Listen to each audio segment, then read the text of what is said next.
सत संगत जी प्यार नाल कहना शब्दी बाणी नूं भी सुन रहे ने, चाहे वो गीत रूप च या स्पीच रूप जो भी उन्हां दा माध्यम रहा है, तां गल एक ही, इशारा एक ही, जो भी ये निरंकार परमात्मा ये हमारे अंग संग बसता है और हम सब उसकी अंश हैं। तो कैसे ये जो अभी हमने अवतार बानी का ये जो शब्द अभी सुना भी, जिस पे अभी और भी विचार होंगे, तो ये पंक्ति में कि ये अगर सात संगत की महिमा के ऊपर है कि कैसे अगर ये सात संगत में अगर हम आते हैं तो हमारे चेहरे पे ये जो नूर है, सिर्फ अगर हम उदाहरण ये देखें कि काफ़ी बार हमें कोई ऐसे सज्जन मिल जाते हैं कि उनका हमें चेहरा देखकर ही, चाहे उनसे बात भी ना की हो, तो भी ऐसे लगता है कि इनका अंदर कुछ अलग है और उनका चेहरा जो इतना ऐसे नूर उसमें से निकल रहा होता है। तो वो जो है बात की कैसे सात संगत की ही महिमा है कि किस तरह अगर हम संगत आते हैं, जो सारे यहाँ ये अमोलक वचन सुनने को मिलते हैं, तो वो जब हम अपने जीवन में उतारते हैं वो एक एक शब्द को एक एक कर्म में ढालते हुए, तो अपने आप वो जो मन में चैन आता है, ये चेहरे पे एक सहज भाव होने की वजह से एक ये जो नूर आता है कि हर पल ये जो आनंद की अवस्था होती है उसको प्राप्त कर लेते हैं। हाँ जी। साधु दी संगत कर ले बंदे, मैल दिलां दी दूर करे। तो यही जो सात संगत में हमारी सिखलाई होती है, हमारे को सिखाते हैं कि मन में हमें किसी के लिए भी एक ऐसे भाव नहीं रखने जो पहले तो हमारे ही मन को दूषित करेंगे और बाद में जो हम भाव रखते हैं दूसरे के लिए, तो उस तक भी पहुंचने पर वो इतना उसका इम्पैक्ट जो होता है कि अपना मन तो गंदा किया ही, उसको वो शब्द भी कड़वे बोले और आगे उसको भी वो जो सुनने वाला है आगे व्यक्ति, उसके ऊपर भी वो जो उसके मन को बाद में ठेस पहुंचेगी। तो हम जितना संगत में आएंगे ये हम इन कमियों से दूर उतना रहेंगे। हाँ जी। साधु दी संगत कर ले बंदे, दुख दलिदर होवन दूर। ये जिंदगी में ये जब अब तक हमारा जीवन है, ये उतराई चढ़ाई तो आती ही रहनी है, तो फिर ऐसा क्यों कहा जा रहा है कि दुख दूर होगा? ये सिर्फ इसलिए कि ये जब हमें ब्रह्म ज्ञान मिल जाता है, हमें अपना असली पहचान अपनी समझ आ जाती है, ये प्रभु परमात्मा निरंकार हमारे चारों ओर है, ये एहसास हर पल जब रहता है, तो उसके बाद हम जब मान लेते हैं कि ये निरंकार पूरा है, इसका किया सब पूरा है, तो अगर ये हमारी जहाँ ज़िंदगी है, चाहे हमारे मटीरियलिस्टिक रूप में या स्वस्थ रूप में या कोई भी ऐसी चीज़ जो हमें उस समय लग रही हो कि हमारे ये अनुकूल नहीं है, तो भी इसमें भी उस सिचुएशन के अंदर भी हमें ये पता है कि तेरा किया सब पूरा है, तो उस समय यही भाव होते हैं कि चाहे ये सिचुएशंस हमारे अकॉर्डिंग नहीं है, पर ये निरंकार की दी गई घड़ियां हैं, ये सिचुएशंस हैं, तो ये भी बिल्कुल ही ठीक हैं, क्योंकि जो निरंकार ने दिया है सब उसमें शुक्राना भाव, वो जैसा भी सिचुएशन है वो हमारे लिए उस समय वो बिल्कुल बहुत अच्छी सिचुएशन है। हाँ जी। साधु दी संगत कर ले बंदे, जांदा रहेगा मान गरूर। तो संगत में हम जितना आते हैं हम अपने विकारों के ऊपर काम कर सकते हैं। वो बातें ये एक तरह से जो मोती हैं इस इतने बड़े तालाब में, वो उसको चुन चुन के जिसमें एक एक मोती की वैल्यू इतनी आ रही है, तो मन से हमारे जो भी खामियां हैं वो सब दूर हो जाती हैं और सिर्फ ये अच्छे भाव ही जो ये सब संत महात्माओं के साथ जो आप सब ब्रह्म ज्ञानी यहाँ बैठे हैं, तो किस तरह वही भाव हैं जो ज़िंदगी को तब्दील कर सकते हैं, जहाँ मन में हमेशा प्यार और ऐसी अच्छी भावनाएं होनी चाहिए, और बिल्कुल भी ये गुरूर और उस तरह की खामियां नहीं होनी चाहिए। तो ये सब हमें फिर सत्संग की इम्पोर्टेंस के ऊपर ही दर्शाते हुए कि ये सब भी फ़ायदे हमारे तब तक जीवन में हैं जब तक हम सच्चे मन से सत्संग आके सत्संग को सत्संग की तरह करके, सिर्फ वो ना समझ कर कि आए हैं और इतने से इतने बजे तक का अनाउंसमेंट है सत्संग का, तो आए बैठे सुने चले गए, पर वो सब हमें अपनी लाइफ में इम्प्लीमेंट करना है। जब तक सुनकर उनको कर्मों में नहीं ढालेंगे, अपनी सोच को नहीं बदलेंगे, तब तक वो शब्द सिर्फ शब्द तक ही रह जाएंगे। हाँ जी। साध दी संगत कर ले बंदे अण डिठा रब पाएगा। तो जब हम ये संतों के बीच में विचरण कर रहे हैं अपना ये संगत में, तो ये हमें क्या, हर एक जो संत है ब्रह्मज्ञानी है वो परिचित है इस प्रभु परमात्मा निरंकार से। सबने रूबरू होकर आमने सामने ये परमात्मा को जहाँ देखा है, और वहाँ कहा भी जाता है कि ये परमात्मा को कोई नहीं देख सकता,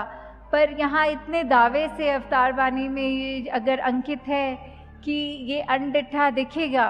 तो उसका मतलब क्या है कि हम जब तक अपने आप को सरेंडर नहीं करते, ये हमारी जिज्ञासा कि हमारी असली पहचान, हमारा मकसद, हम क्या इस जीवन में करने आए हैं और किस से आए हैं, किस में जाना है, जब तक वो अपना नहीं समझेंगे, सिर्फ ये शरीर तक ही में सीमित हो जाते हैं कि ये शरीर ही मैं है, पर ऐसा नहीं है। जो आत्मा है ये तो शरीर से बहुत ऊंची है, ये इसी परमात्मा का अंग है जो हमारे अंदर है। तो कैसे हमें ये ब्रह्म ज्ञानियों के संग करने से ये ज्ञान की दात अपनी झोली में भी मिल सकती है। हाँ जी। साध दी संगत कर ले बंदे फलदा फुलदा जाएगा। तो ये फलदा फुलदा का भाव जो होता है कि कैसे हम खुशी हर समय की वो ले सकते हैं कि अगर कुछ ऐसा भी है जो हमारे को ठीक नहीं लग रहा, हमारा मन परेशान होने की बजाय उस घड़ियों में भी कैसे खुशी ढूंढे।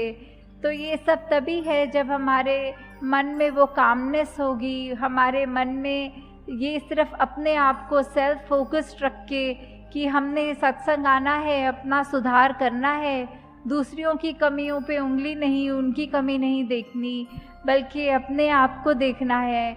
तो ये हम तब तक ही प्रफुल्लित होंगे जब तक हम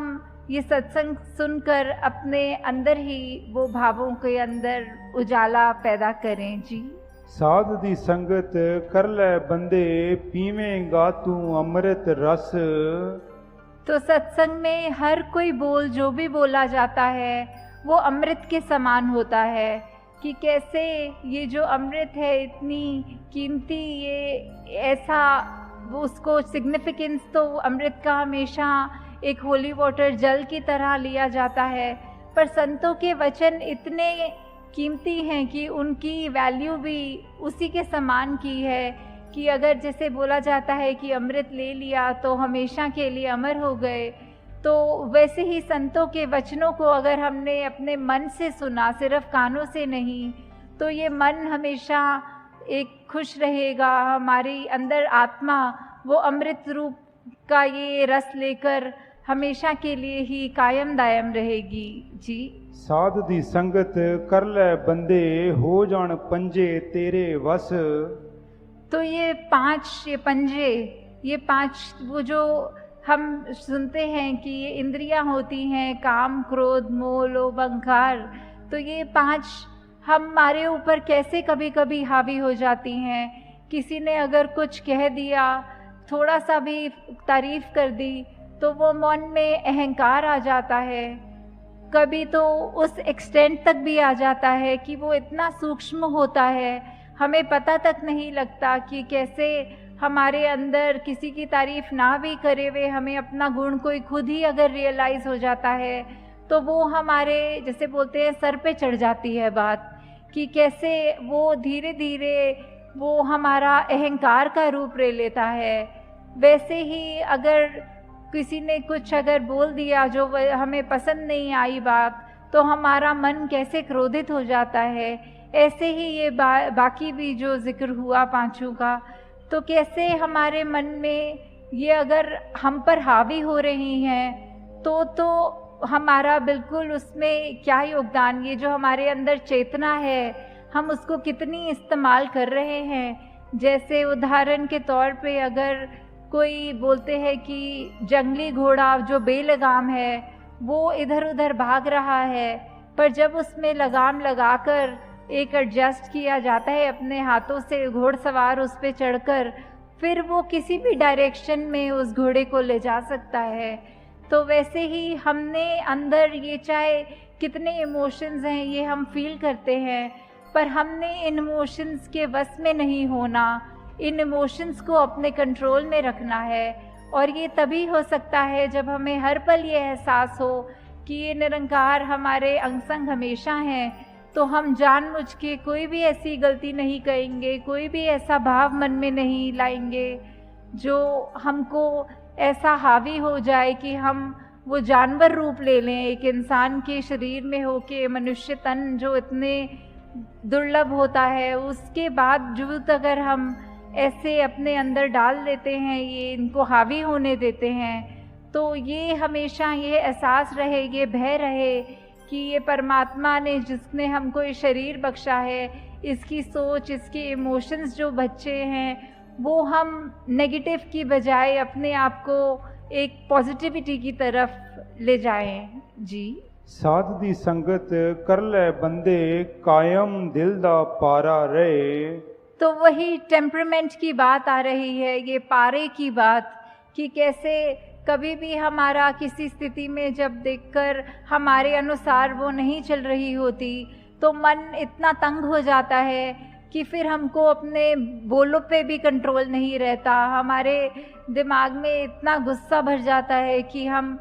अपने बिल्कुल चैन गवा देते हैं और दूसरों को भी कठोर वचन बोल देते हैं। तो इस पारे को कैसे कंट्रोल करना है, वो जो सहज भाव की बात की, चाहे ये बैलेंस्ड अप्रोच हो एकदम, कि स्थिति वही बात जैसे पहले भी दासी कह रही थी कि कोई भी घटना हो रही हो हमारे साथ, कैसी भी सिचुएशन हो, तो भी एक रस ये अपने आप को बिठा कर कि मन में कि कोई बात नहीं, हमें दुख में बहुत दुखी नहीं होना और सुख में बहुत खुशी नहीं लेनी। तो किस तरह ये अपने आप को कंट्रोल की बात नहीं है, ये वो अवस्था का जिक्र हो रहा है कि सहजता, जैसे एक नदी है वो अपने आगे अगर पत्थर भी आ रहे हैं तो अपने आप को ऐसे वो पानी टर्न कर लेता है कि ऑब्स्ट्रक्शंस हैं, पर पता है कि बहना तो नीचे की तरफ ही है, ये विनम्र होकर बहना है, वो उसका एक पाथ है। तो वो उस कठिनाई देखकर उस पे वो नहीं कहना कि अब आगे एक रुकावट है, इतना बड़ा पत्थर है, तो अपने आप को मोल्ड करना, वो बात की सहज अवस्था का जिक्र कि ये कैसे हमने कुछ भी हो अपने आप को ये इस तरफ इंक्लिनेशन नहीं रहनी कि हमारे को नेगेटिव होना है, बल्कि कोई दूसरा सोल्यूशन देख के अपने रिएक्शंस को चैनलाइज करके एक पॉजिटिविटी की तरफ आना है। हाँ जी। अवतार मिले जे साधु पूरा मन नाहे आवारा रहे। तो कैसे ये जो मन की अवस्था की बात है कि कैसे हम पल पल में हमारा मन भटकता रहता है। कभी हम अगर कहीं होते हैं, काफ़ी लोग, कभी हम अपने घर परिवार में भी किसी से बात करते हैं तो एकदम बात करते करते ख्याल ही कहीं और चला जाता है और फिर एकदम ऐसे झटका लगता है जब अगर कोई पूछता है कि आप सुन भी रहे हो मेरी बात की नहीं, तो एकदम पता लगता है कि हम चाहे फिजिकली उस कमरे में हैं, उस व्यक्ति से बात कर रहे हैं, पर हमारा ध्यान भटक गया, हम कहीं और ही अपने वो चले गए। तो ऐसे ही ये जो मन है ये भी किसी भी डायरेक्शन में कभी कहीं पे जब होता है तो कुछ और सोचने लगता है, कुछ और करने लगता है। ये वो चैन, ये सुकून उस समय उस मन से वो गायब होता है। तो कैसे सत्संग के माध्यम से ये साधु का जो संग है, आप सब महात्मा जो इतने उस कोटि के हैं उच्च, तो ये निरंकार सबके अंदर जहाँ बस रहा है, जब हम जितने ज़्यादा इंटरैक्शंस अपने, जैसे बोलते हैं संगत का असर, ये संगत से हमने ग्रहण करनी है पॉजिटिविटी, और वहीं से हमने अपने मन को भी काबू में रखना है, क्योंकि जब तक हम अपने मन पे काबू रख रहे हैं, अपने सोच विचार को ठीक रख रहे हैं, तभी हमारे आत्मा पे भी उसका वही इम्पैक्ट आना है। तो हमने अपने मन को उस तरह कभी आवारा नहीं होने देना, और इस तरह के अपने आप को वो भाव रखने हैं कि चाहे जो भी हो हमारे साथ, हमें सिर्फ़ और सिर्फ ये रखकर मन में कि हमारे को अपनी असली पहचान मिल गई, हमारे अंदर जो गुण हैं, जो सदैव से इस संदर्भकारी मिशन की आज जहाँ 90 वर्ष भी हो गए हैं, तो वो जो एक भाव है सिखाने के कि एकत्व का भाव, ये वननेस का भाव, यूनिवर्सल ब्रदरहुड का भाव, कि कैसे हमारे शरीर चाहे किसी भी रंग के हैं, चाहे कहीं पे भी जन्म लिया है, तो वो एक बायसनेस नहीं आनी चाहिए। ये कोई भी ऊंचा कोई भी नीचा नहीं है, सबके अंदर वही परमात्मा है, एक ही पेडेस्ट्रियल पे हम खड़े हैं। तो कैसे हमने भेदभाव वो नहीं करने हैं, सब अपने ये परमपिता परमात्मा अपना, तो परमात्मा की सारी रचना भी उसी समान एक ही पेडेस्ट्रियल पे। तो कैसे हमने हमेशा यही भावों को कायम रखना है कि हम कोशिश करके जितना भी हो सके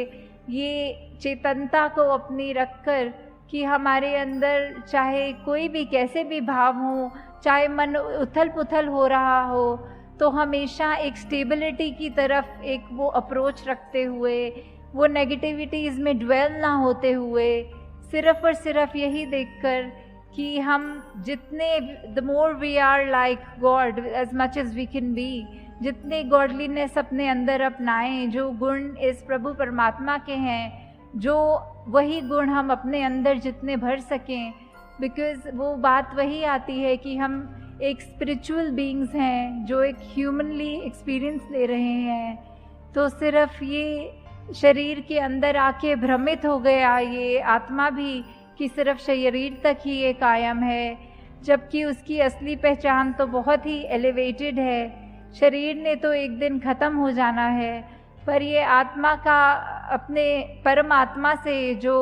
मिलन होता है, ये हमको इस दुनिया में रहते रहते करना है। चाहे अपनी जिम्मेवारियाँ ये आए हैं जब इस मनुष्य तन को लेकर, तो उसमें गृहस्थ भी है, उसमें कामकाज भी है, उसमें और भी जो भी जिम्मेवारियां हैं उनको तो करना ही है, रिस्पॉन्सिबिलिटीज़ से पीछे नहीं होना।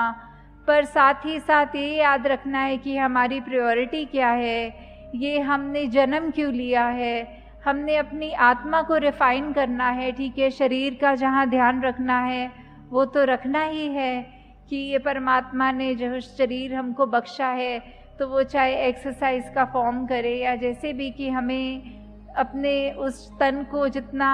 एक्टिव रखेंगे उतना ही हम वो जस्टिस कर पाएंगे कि ये हमको मिला है बीमारियों से दूर रह के। फिर भी असल बात ये है कि आत्मा का ही ये सारा खेल है, तन ने तो एक दिन ख़त्म हो जाना है। पर जब तक हमारा ये लाइफ स्पैन है, हम क्या कर रहे हैं उस तन के साथ, क्या हम अगर कोई कष्ट है, हम अपनी सोच विचार कैसे रख रहे हैं। ठीक है, एक रिस्पॉन्सिबिलिटी अपने शरीर की तरफ कहती है कि डॉक्टर पे चले जाओ, अपनी मेडिकेशन कराओ, पर अगर उसके बाद भी ये तकलीफ़ जारी रहती है या फिर कभी ऐसे धन की बात भी आती है कि आर्थिक वो इतनी स्टेट ठीक नहीं हो,